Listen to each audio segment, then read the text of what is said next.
Aí chega o container e o brasileiro fica bravo quando ele Ah, descobre. E para dizer como isso é cultural, eu, muito novo, eu consegui ir trabalhar lá na China. Depois que eu me formei, eu consegui visitar meu avô, o pai do meu pai, o avô paterno. E eles têm mania, os chineses têm mania de fazer compra do almoço, ou seja, os insumos para cozinhar o almoço. E depois eles saem 5 horas da tarde, ou 4h30, 5 horas, para comprar os insumos que ele vai fazer o jantar. E eu, com a cabeça do mundo ocidental, eu rapidamente era engenheiro, sou engenheiro, aí eu fiz as contas, eu falei assim, pô, assim, depois de ter ido comprar almoço, comprar jantar, outro dia eu falei assim para ele, vô, já tinha morado aqui no Brasil com a gente, tudo. Falei assim, vô, esse troço que você faz aí de ficar pechinchando, negociando um pedacinho de peixe, um massinho de verdura, dá certo não. Eu fiz a conta aqui, tudo que o senhor vai economizar até o final do mês vai dar uns US$ 5. O patrimônio que o senhor tem não faz sentido. Aí ele virou para mim e falou assim, mas, Che, é divertido. Eu entendi depois que faz parte assim, e ele tinha uma capacidade, eu vi ele uma vez que ele estava brigando, meio que negócio, ele falou assim, não, você saiu na maré baixa, o cara que pega o peixe, você saiu na maré baixa, você gastou pouco diesel. Isso, ele trocando o cara para baixar o preço do peixe. Assim, você não gastou diesel para sair eu falei assim, nossa, avô, até aí você chegou a esse nível de detalhamento para negociar. Então, eu chego à conclusão que, assim, aí um dos especialistas norte-americanos que ajudava a gente na área de procurement, que ele falou assim, These guys do for living, take care, irmão. Tem meio que, eles fazem isso para viver, né? Toma cuidado com esses caras. Então, é meio que engraçado essa história, porque eu levo muito pela minha realidade. A gente vai no supermercado, olha o preço mais baixo e pega o que tem um preço mais baixo. A gente não tem toda essa habilidade de ficar todas as variantes do processo negocial, e a gente realmente não tem essa cultura. Não tem certo, não tem errado, mas a gente tá longe desse nível de negociação ou de detalhamento para conseguir uma performance vantajosa ou quase que, diria que quase perto da perfeição. Então, é um distanciamento entre os dois lados aí, culturais aí no business. é legal. Olha, quanto mais vocês falam, mais se assemelha a um casamento, né? Porque a gente precisa entender os dois lados para conseguir fazer a coisa certa, né? Aproveitando aí, ainda em relação à cultura, o povo chinês eles têm muitas superstições, né? O que que isso ajuda ou o que que o brasileiro faz de errado em relação a isso que pode criar aí uma barreira nesse relacionamento? Tem um monte de coisas, né? E eu vou contar um pouquinho. Primeiro, os números. A gente recentemente estava almoçando com um brasileiro que estava tendo muito problema com um fornecedor chinês. E é extremamente profissionalizado esse fornecedor, mas ele falou assim: as coisas não estão dando, não estão encaixando bem. E ele no jantar, quando a gente falou do assunto de superstição e de números, ele fala assim: claro que o número 4 é um número muito ruim, é um número que diz de falecimento, de morte. Normalmente o chinês não gosta do número 4. Então ninguém tem telefone celular, número de telefone com 4. Ninguém quer. Nem que tenha um número 4 não querem. Nossa. E casa que tenha número 4, prédio número 4, quarto andar, ninguém quer. Aí ele falou assim: agora entendi. A sala de reunião dele era 4 e ele ficava no quarto andar. Ele falou assim: por isso que não dá certo. Meio que assim. E ele chegava para a reunião e falou assim: putz, eu não vou no quarto andar, ainda vou fazer a reunião na sala 4. Para ele era duplamente complicado, né? Então eu já É, chegava meio que falou assim: pô, isso aqui tá micado, cara. é. Não, o chinês leva super a sério alguns aspectos, né, de superstição. Vou dar um exemplo de horóscopo. Aqui a gente lê horóscopo, né? Tem jornal que nem horóscopo mais tem, né? Mas chinês leva muito a sério o horóscopo. E o horóscopo chinês é diferente do horóscopo ocidental.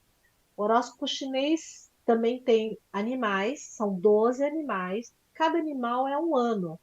Então, por exemplo, eu nasci no ano do boi. E as pessoas acreditam que então quem nasceu no ano do boi tem assim tipo as características do boi, que é um trabalhador, que é um confiável, que é um cara meio teimoso, meio cabeça dura, tá, né? E aí acredita-se que as crianças que nascem no ano, por exemplo, do porco, vão ser super bem-sucedidas. Porque o porco é um bichinho gordinho, feliz. Então, o lance é ter filho no ano do porco. Tem um outro bicho que é melhor ainda, que é o ano do dragão, que está começando agora. Esse ano é o ano do dragão. Porque o dragão, primeiro que ele é um ser mítico, ele é audacioso, ele é poderoso, né? Então, bom mesmo é o ano do dragão. E fizeram uma pesquisa que as crianças que nascem no ano do dragão, de fato, elas vão muito bem, melhor na escola, as notas são mais altas, elas entram em melhores universidades, né? É tudo de bom. E aí, isso o que que é? Sabe a profecia autorrealizável? É um caso de profecia autorrealizável. Porque os pais já se organizaram para ter a criança no ano do dragão. Aí nasceu a criança, você faz tudo possível para aquela criança ser bem-sucedida na vida, não é? Agora, se tivesse nascido em outro ano, ia ser a mesma criança, mas talvez os pais não tivessem essa expectativa e esse engajamento e esse investimento. Então, a superstição chinesa, ela meio que empurra também. Aí, falei do porco, né? Ano excelente para ter filho. O melhor ano, na verdade, melhor que o dragão, era o ano do porco de ouro, que já aconteceu. Porque além dos 12 animais, tem o segundo ciclo de elementos que tem, por exemplo, o elemento metal. Então, bom é quando encaixa. O ouro, o porco, melhor ano não há. Aí você olha, um ano antes, as taxas de casamento. Bum! Que é lá, a pessoa casa, planeja o filho nascer no ano do porco dourado. Que mais? Você olha, por exemplo, as vendas de joias, ouro, imóveis, móvel para criança, um ano anterior, bom. Agora, se eu estou no ramo imobiliário e eu não acredito no horóscopo, o que vai me acontecer? Eu vou perder negócios. Então, essa coisa da superstição, ela não é que ela tem que ser respeitada, pelo menos eu tenho que conhecer o que afeta o meu negócio. Então, se eu estou no ramo imobiliário, é bom saber os anos, né? E tem mais. O Xê tem uma história de ônibus, né? Que tem a ver que tem a ver com superstição, né? Então, Xê, você não quer contar a história dos ônibus escolares? Sim. Depois do ano do porco dourado, que nasceu um monte de crianças, Nos anos posteriores, começou a ingressar mais crianças na escola. Então começou a criar uma demanda de excesso de crianças na escola. Então, obviamente, todo mundo que fabrica ônibus e peças para o ônibus teve um boom 4, 5 anos depois. Só que tem um limite de crescimento da frota de ônibus, porque depois não veio mais essa demanda, acabou a demanda. Só que quem era estrangeiro, alguns estrangeiros lá da matriz pediu para manter o número. Então teve um pequeno problema de capacidade e demanda de mercado. Então tem que ler quando está preparando para subir e tem que ler quando não tem mais continuidade da demanda, porque era um pico no ano do porco dourado. É isso, simples desse jeito. Então, entender isso daqui é importante. E dentro das superstições, obviamente, tem os números preferidos, que são 8. Então, chinês rico tem um telefone cheio de 8, placa de carro cheio de 8, todos os portões das fábricas, das casas, aí termina com 8. Ele afasta a porta um pouco para lá, a porta de entrada da casa, alguns metros para lá, para cair no 8. Então, tudo isso aqui para ter 8. Tá? Isso aqui são a parte da numerologia também, que é muito importante para o chinês. 13 também é problema. Então, eu tenho a história que eu conto normalmente para as pessoas. Eu sempre pego apartamentos extremamente baratos. Eu falo para o corretor de imóveis, eu falo assim, você pode ir lá escolher dentro do condomínio, o prédio número 4 e o sétimo andar.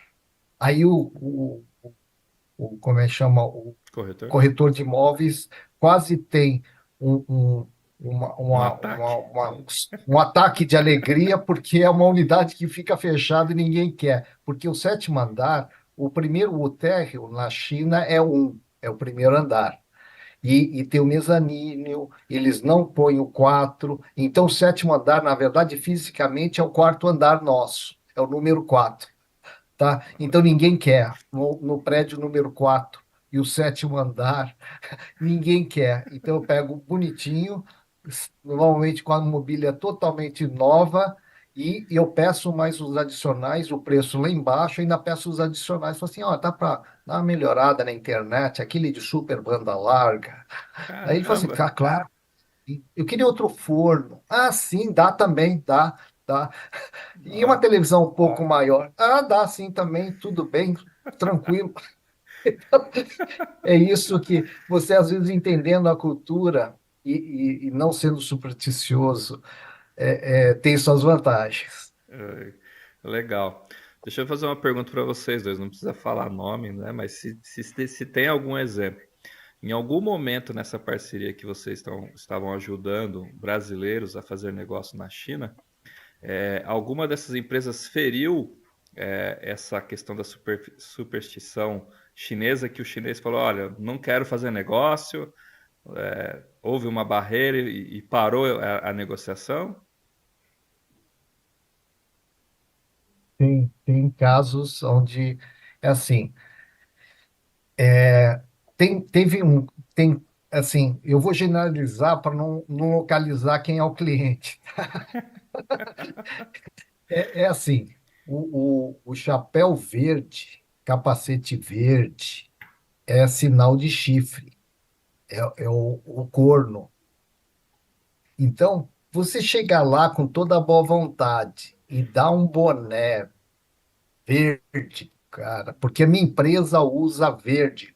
Ou a minha empresa, você vem visitar a minha empresa e o capacete é verde, né? O capacete que usa para entrar na obra é verde, arranja outra cor para o chinês. Aí o chinês não queria usar o capacete verde. E todo mundo lá querendo tirar foto dele com capacete verde na visita, e o cara não queria de jeito nenhum tirar. Ter uma prova contundente de ele ter colocado um capacete verde. Então, às vezes é um brinde mal dado, uma faca. Acho que o Brasil também tem essa limitação. Então, essas são as coisas que às vezes aprendendo.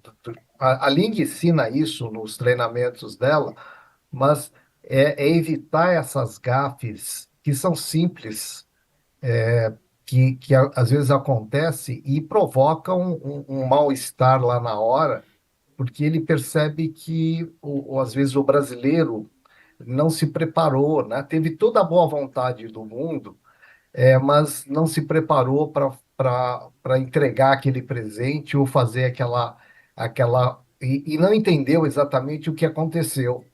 Isso que é o pior. E também, muitas vezes, não tem quem explique para a pessoa. Fala assim, ó, deu ruim porque aconteceu isso. Aí ficou todo mundo com um ponto de interrogação na cabeça, falou assim, alguma coisa aconteceu, mas a gente não sabe o que aconteceu. Esse é o pior dos cenários. É, Mas é divertido. Depois a gente conta essas histórias super divertidas. É porque, na verdade, essas superstição ou essas coisas que culturalmente são, não, a gente tem um problema, né? É, é, não é que você fica pensando, fulano fez tal coisa, então não, é mais, já está tão inserido na cabeça, já está tão lá dentro que a gente não consegue controlar. Então, o mal-estar vem sem você ter pensado sobre o assunto. Então, essa história do boné verde, né? Então, o cara ninguém quer ser chamado de corno. E ele associa com. Então, você que teve uma boa intenção, quant- pensa quantas empresas a gente conhece que a cor da empresa é verde, a copa, nossa bandeira, enfim, verde corre muito, né? É bem grande a chance de. sim, Mas mais do que. Então, o que diz? Que a gente tenta evitar esses momentos. E para os chineses a gente diz a mesma coisa. Olha, você vai no Brasil, tem que saber usar garfo e faca.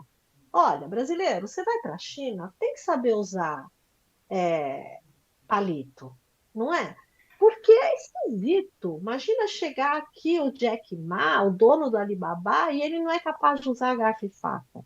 Então a gente não está falando mais só de superstição, mas de capacidade de adaptação, de uma inteligência cultural, para que esse tipo de coisa não atrapalhe a aceitação de.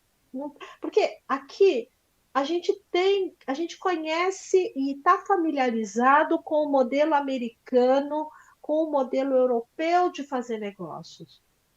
A gente sabe quais são as regras quando você vai negociar no modelo americano, no modelo francês, no modelo alemão. A gente sabe. Vou dar um exemplo para você. Quando você tem uma reunião de trabalho na hora do almoço, vamos almoçar? Então eu digo, Marcelo, a gente tem que resolver aquilo ali, vamos almoçar? Marcelo e eu, que moramos no Brasil, a gente sabe que a gente vai se encontrar num restaurante, nós vamos sentar, vamos falar uns 15 minutos do assunto trabalho, certo? certo. Falamos do trabalho, resolvemos, alinhamos, tal. Beleza? Hora que fechou o tema trabalho, o que a gente faz? Vamos pedir, certo? Vamos Aí comer. Marcelo olha o menu e diz assim: vou comer frango. Aí eu olho o menu e falo: não, acho que eu vou comer peixe. Beleza. Marcelo pediu frango e vai ganhar frango. Eu pedi peixe e vou ganhar peixe. Certo? Muito Certo. bem, a gente come e aí a gente só conversa o quê? Amenidades. Não voltamos mais no trabalho. Aquele já foi. Então tem uma divisão, o momento que a gente falou do trabalho, né? E dois, cada um pediu o que queria comer.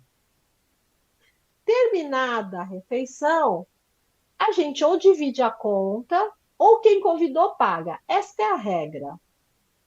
Aí pega lá a nota fiscal, paga, relatório de despesa.